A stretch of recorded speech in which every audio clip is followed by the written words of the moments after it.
See,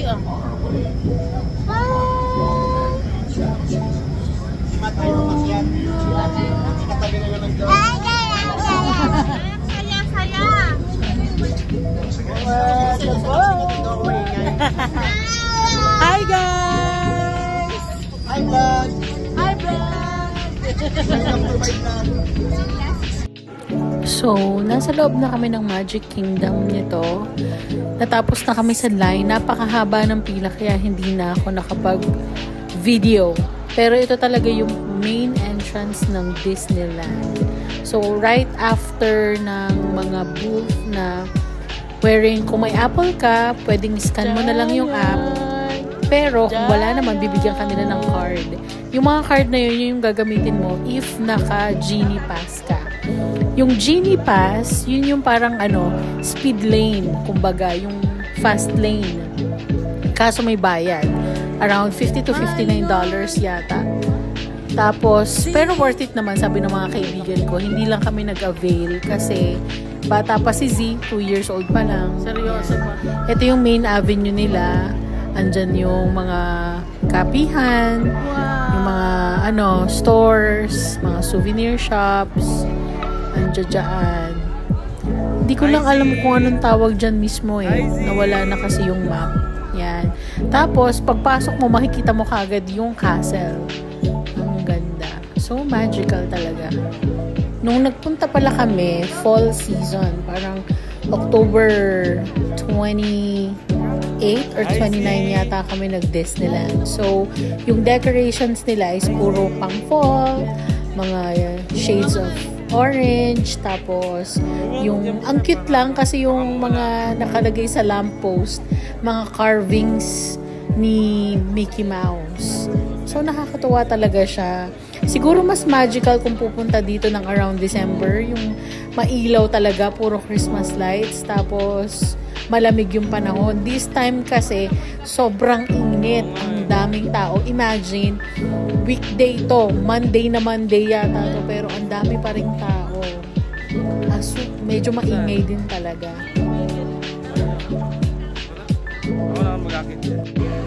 Ayan, pumasok muna kami sa Starbucks. Kasi, sobrang init. Kailangan talaga may something ka to refresh yourself. May nakita nga ako na matanda, may dala siyang cooler na may ice, tapos andun yung drinks niya to keep it cold. Diba? Ang galing. Ayan na, nasa castle na tayo. Yan yung parang side view ng castle. Papunta kami niyan nung kabilang side. Tapos, wala pa masyadong tao sa mga around 8 o'clock or 9 o'clock yata ng umaga to. So, nakakapag-video pa kami. It really helps kung meron kang tripod na selfie stick na tumatayo as tripod kasi pwede mo siyang itayo tapos mag-video kayo doon. Yun. So, kahit kaming tatlo lang, we were able to take good videos at saka good pictures na hindi nangangailangan na mangawit yung kamay ng asawa ko or makipicture kami. Kasi ang daming nakapansin talaga nung tripod namin kasi nga hindi pala kita niya, tas napaka-handy. May remote control. Sa Amazon ko lang nabili. Tapos ang daming rides. Yun nga lang, kailangan iwan yung stroller sa gilid. Parang may stroller parking sila. Si Zion, tulog na tulog that time. So, wala kami nagawa kundi mag-walking, mamasyal, mag-food trip. Tsaka din, masyado pang bata si Zion. Pero thankful kami kila Ma'am Shi, Elijah, tsaka kay Pop Shi Jade. Kasi, nung hapon, we were able to ride yung It's a Small World, yung para siyang masasakay ka ng boat, tapos may mga dolls na kumakanta na It's a Small World, ganun. Tapos, nakapag-rides din kami ni Ma'am Shi ng Peter Pan. Guys, so, not bad. tulog ang aming Maui. Tsaka, kung mapapansin nyo, yung damit ni Zayo, nakapangbahay lang siya. Kasi, dadamitan namin dapat siya ng costume ni Maui dun sa Moana na movie. So, gusto pagdamitin si Z. Ang plano namin, nakahubad lang siya, tas yung dahon. Kaso, kailangan may damit daw. Nung sinuot naman namin yung damit ni Maui na may mga tattoo, ayaw na ni Zion kasi nga, ang init. Tapos yung tela nung damit na nabili namin na costume is parang seda. So, mainit siya sa katawan. Eh, alam nyo na, mainitin ang katawan. So, yun, nag-iiyak na siya. Hinubad na namin. Tapos, binalikan namin yung sando niya. Tapos, yan, lakad-lakad lang kami. Siguro nalibot talaga namin yung buong Magic Kingdom. It's just that, hindi kami nakapag-rides. Pero, maganda daw yung, base sa mga kaibigan ko, maganda daw yung si Ariel na to? Nakalimutan ko yung movie. Mahala na nga yung ayun, Little Mermaid. Nag-call a friend pa. Tapos maganda din daw. Halos lahat ng mga rides maganda. So, kung meron kayong mga around 5 and up na mga kids, maganda to na pumunta at saka ma-enjoy yung mga rides. Pag kasi ganito ka bata pa tulog or mabilis mapagod or ayun nga, laging nasa stroller. Pero enjoy naman si Z kasi food trip nga kaming family.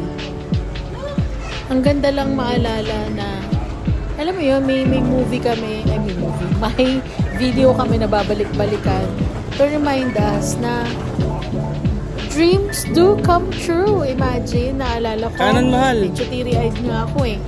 Naalala ko nung bata kami. Pampatulog namin Ate Lea. Hi Ate Lex.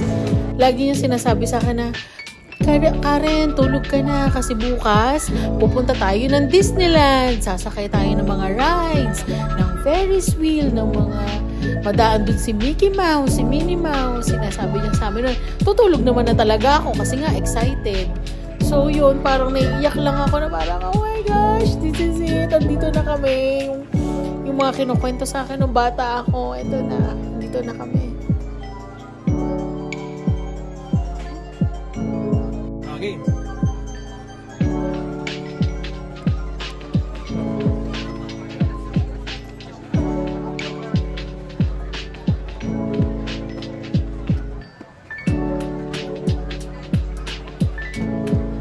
Ayan, isa sa mga rides na gusto ko din sanang sakyan namin ni Zion.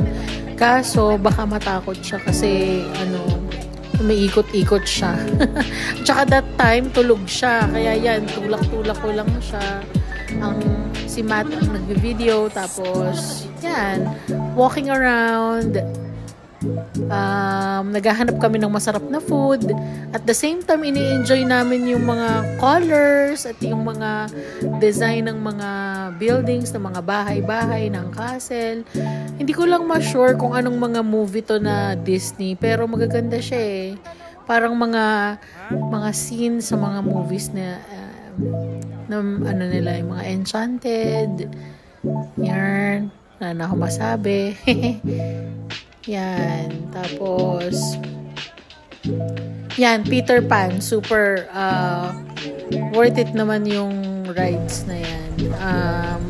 Although late na namin napuntahan. Kung pupunta kayo ng Disneyland, Magic Kingdom, expect na maraming tao talaga. So, yung Genie Pass talaga will help para mabilis yung pagpila nyo. Minsan nga walang pila eh. Pero, mabilis lang yung pila niya. Tapos, punta kayo ng maaga, of course. And, hydrate yourself. Dapat talaga maraming water. Mga bata. Mainit, guys!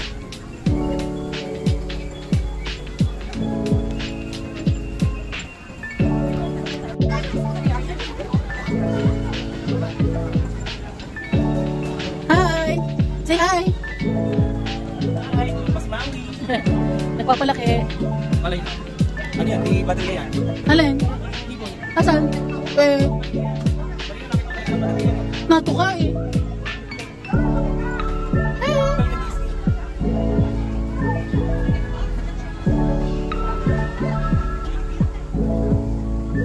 Come on, Disney pa mo. Sobrang init na to, guys. Kasi patigil-tigil kami sa mga may shade. Para para malamigan kami. Tapos Hindi naman it's a must na magkaroon ng payong. Pero maganda talaga na may dalang payong. It's just that kung wala kayong paglalagyan, kailangan talaga may malaki kayong bag. Kung wala kayong stroller, I suggest na magdala talaga kayo ng bag. Tapos, yan. Fascinatingly beautiful. Magandang spot pa tayo. Doon tayo. Tapos pwede siyang sakyan. Tapos meron siyang ano talaga. Tapos yun yung hindi ko na-capture na meron palang mga Air Force na bisita si Disneyland. Super, ang daming ganap nung araw na yun.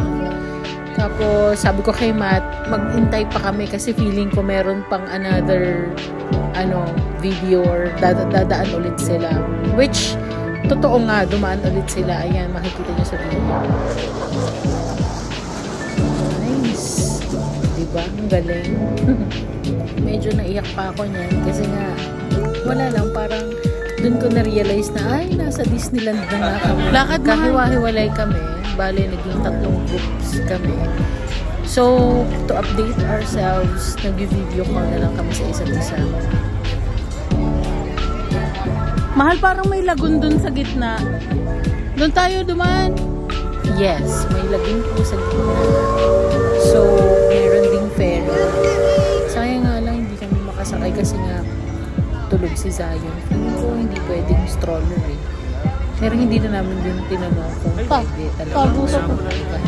Tabusap yung Napakasarap ng hangin dyan. At saka, masarap siyang pagpahingahan. Kasi nga, sobrang init ng araw. Bakit? Covered siya ng mga puno. Tapos, medyo may simoy ng hangin. So, Antay, picture lang tayo dito. Spot para mag-picture-picture. At saka, magpalamig na din. Ayan. Tinry namin kumuha ng video niya. Kasi nga, hindi namin na-capture yung isa. Ayan, diba? Pero maganda siya. Kung bibisita kayo ng Magic Kingdom, must try talaga siya. Yeah.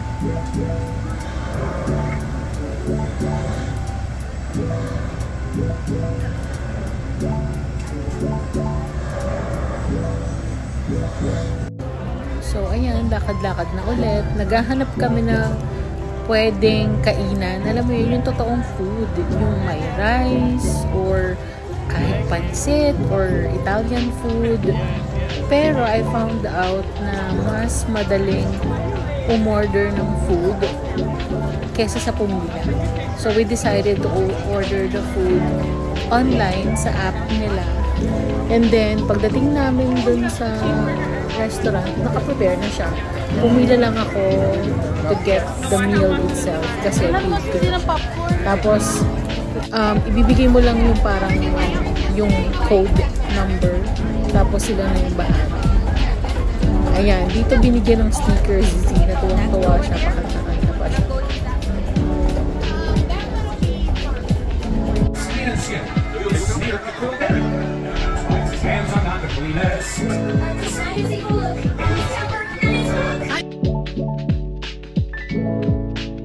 Ayan, kumakanta si ate mo Elsa dyan.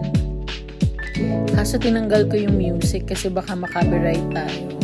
Pero ang saya kasi isa-isa ini-introduce ni Mickey Mouse yung mga guest niya. And this time, naabutan namin na nagpe-perform si Elsa na kinakanta niya yung kanta niya na sikat na sikat. So, kahit mainit, super duper init, dyan yata ako na sunburn. Nanood talaga kami sa gitna. Ayan, ang saya-saya ko, papakaway-kaway. Ang saya kasi ang galing lang ng mga talents kasi imagine ako na naka-t-shirt lang naiinitan, how much more sila na naka-costume tas nagpe-perform sa gitna ng araw. Kaya saludo ako sa mga taong nag-work sa ilalim ng araw talaga. Salute!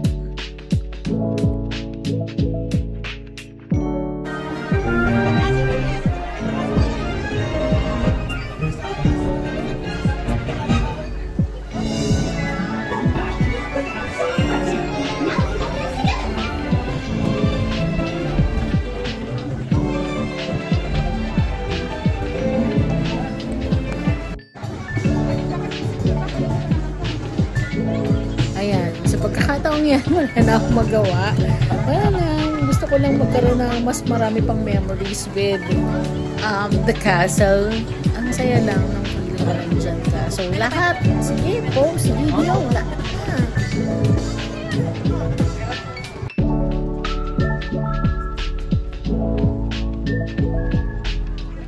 Ayan, so pwede nga pasukin tong castle. May passageway sa mga gilid niya. Pero meron ding dito sa gitna. Nagsasara lang siya kapag may mga performances. Pero maganda siyang shortcut to go to the other side.